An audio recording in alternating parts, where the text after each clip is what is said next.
2022 investment का साल है या लॉसेस का साल है, क्योंकि आपके जो सबसे बड़ा काम आएगा, जो 2022 में आपके जो सबसे बड़ा वक्त, मुश्किल वक्त में जो आपकी काम आएगा वो होगी आपकी सेविंग।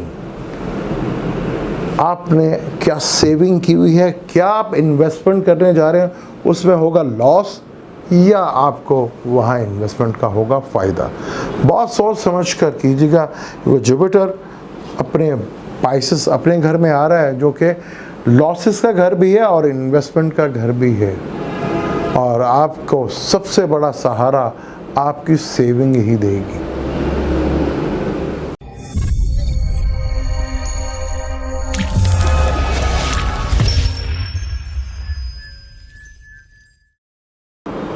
वेलकम टू सलीम समी चैनल। मैं हूं आपका एस्ट्रोलॉजर सलीम समी। आज फिर किसी नए टॉपिक पे आपसे बात करेंगे, और आज का टॉपिक हमारा 2022 पे भी लेंगे। क्या 2022 में आवाम को रिलीफ मिलेगा, इसके ऊपर बात करेंगे। और क्या जिन्हें ढैया या सरस्वती लगी है, क्या 2022 में वो ख़त्म हो जाएगा, उसके ऊपर बात करेंगे। 2022 में अप्रैल में 3 बड़े मेजर प्लैनेट यानी कि राहु, केतु, सैटर्न, जुपिटर तीनों हाउस चेंज कर रहे हैं। और जुपिटर जो हाउस चेंज कर रहा है वो 13 अप्रैल 2022 को एक्वेरियस से निकल के अपने घर यानी पाइसेस में, जो 12वां घर है, फलक का 12वां घर है, वहाँ आ जाएगा। और जुपिटर का ये दूसरा घर है। उसके बाद सैटर्न 29 अप्रैल को 2011 यानी कि अपनी मूल त्रिकोण राशि में आ जाएगा, यानी कि ज़ोडिक एक्वेरियस में। और राहु केतु भी जो है 12 अप्रैल 2022 को टॉरस और स्कॉर्पियो से निकलकर बुर्ज एरियस और लिब्रा में आ जाएंगे। तो ये 2022 की मेजर स्टार कंडीशंस है जो तब्दील होने जा रही है। और क्या 2022 भी आवाम के लिए अच्छा होगा, इसके ऊपर बात करते हैं। और वापस रेट्रोग्रेड हो जाएगा सैटर्न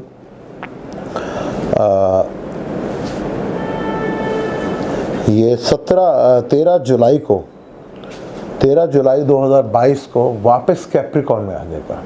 यानी सैटर्न सिर्फ 2 महीने के लिए, 2 से 3 महीने के लिए ये अपने दूसरे हाउस एक्वेरियस जो मूल त्रिकोण है, जहाँ सैटर्न बहुत अच्छे रिजल्ट देता है, जहाँ उसके बेनिफिट्स मिलते हैं, लाभ मिलता है, क्योंकि 11वां घर लाभ का भी होता है, फलक का 11वां घर है।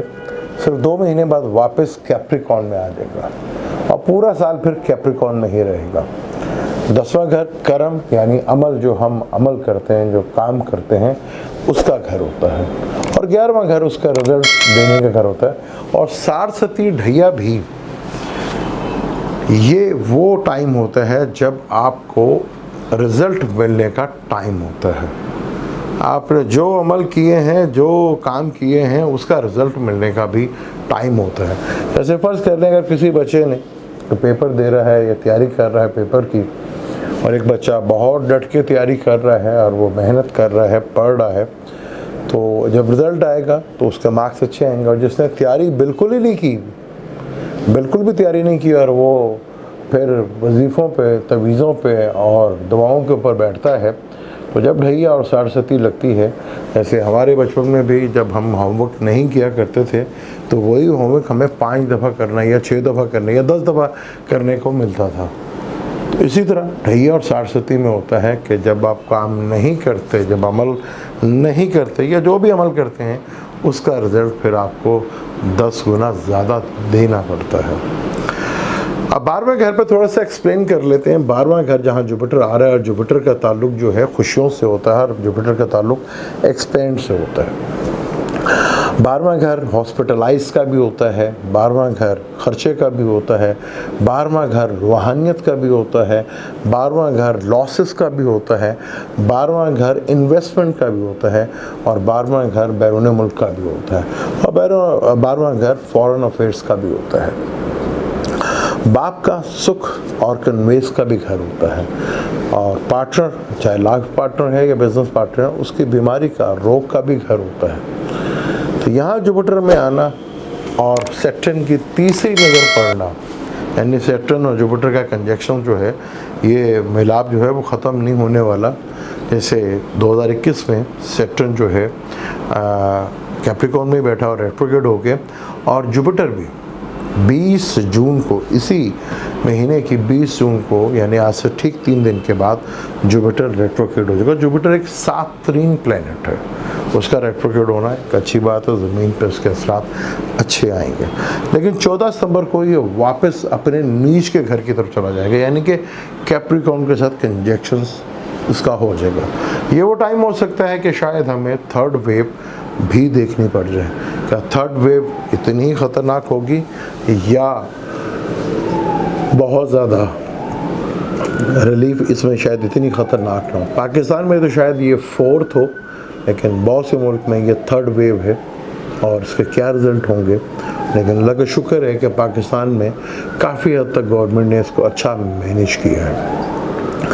अब 12वां घर है, जुपिटर उधर आना है, यानी कि लॉसेस का भी बढ़ना, इन्वेस्टमेंट भी बढ़कर हो सकती है, खर्चे भी बढ़ के हो सकते हैं, हॉस्पिटलाइज का ज़्यादा रश बढ़ सकता है, और छुपे हुए दुश्मन का भी होता है, और इंसान की दुखती रग का भी होता है। तो 12वां घर बहुत सी चीज़ों का होता है, और सैटर्न एक नहस्तरीन प्लैनेट है, और वो तीसरी नज़र से, सैटर्न जब भी किसी को तीसरी नज़र से देखते हैं तो वहाँ पे एफर्ट्स बढ़ जाती हैं। और 12वें घर का मालिक शादी का, यानी कि तलाक का कारक भी होता है।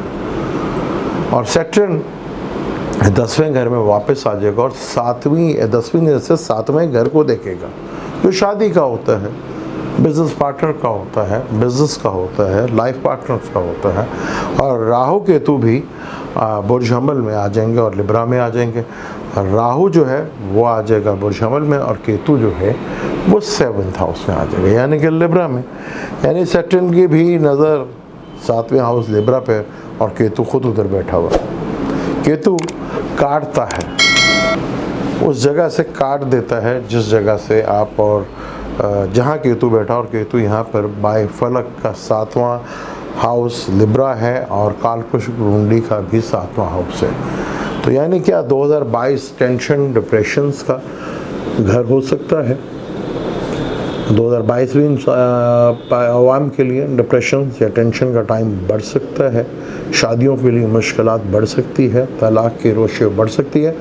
जुपिटर की भी 3 नज़रें होती हैं, और जुपिटर की नज़रों को बहुत अच्छा माना जाता है, ख़ास तौर पर 5वीं और 9वीं की नज़र को बहुत अच्छा माना जाता है।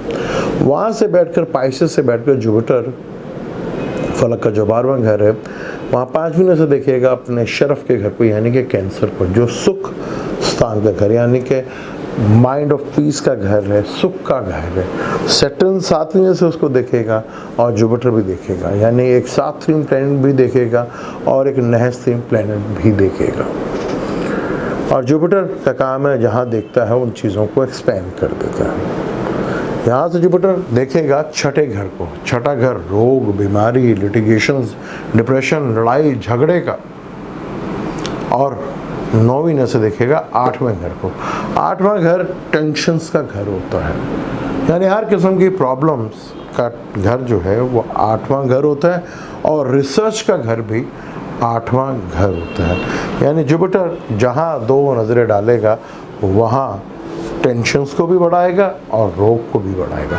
सैटर्न देखेगा 7वीं नज़र से लिब्रा को, जो फलक का 7वां घर है, जो मैरिज का घर है, पार्टनरशिप का घर है, लाइफ पार्टनर का घर है, बिजनेस पार्टनर का घर है। और जुपिटर 12वें घर में बैठा हुआ है, और 12वें घर का मालिक तलाक का कारक भी माना जाता है, जिस पर सैटर्न की पूरी नज़र होगी, और एक तरफ उसके राहु होगा, यानी कि सैटर्न जुपिटर जहाँ बैठा है उससे दूसरे घर में राहु बैठा हुआ होगा, और सैटर्न की तीसरी नज़र होगी। क्या जुपिटर अपने रिजल्ट दे पाएगा या सैटर्न उसमें रुकावट डालेगा? क्योंकि सैटर्न के 2 घर हैं, कैप्रिकॉर्न भी, एक्वेरियस भी, और वो कैप्रिकॉर्न में वापस आ जाएगा, और जुपिटर जो है पाइसेस में बैठा होगा, जो 12वां घर है, और रूहानियत का भी घर है। क्या रूहानियत को और मेडिटेशंस को भी कुछ चैलेंज होंगे? दुनिया में आवाज़ें उठना शुरू होंगी मेडिटेशंस के ऊपर भी और रूहानियत के ऊपर भी, कि जिस किस्म की रूहानियत यहाँ दिखाई गई है और जिस तरह की मेडिटेशंस के ऊपर मोशन मिली है, क्या यही भी असल मेडिटेशन है या कोई और असल चीज़ें खुल के बाहर है? क्योंकि जुपिटर का ताल्लुक विजडम से भी है, नॉलेज से भी है, और सैटर्न का ताल्लुक कर्म से है, और सैटर्न की तीसरी नज़र आपको उस घर में एफर्ट्स करवाती है। तो 2022 भी और ज़्यादा कोई इतना अच्छा तो नहीं है, क्योंकि जमनाए लिब्रा वालों को ढैया लगा हुआ है।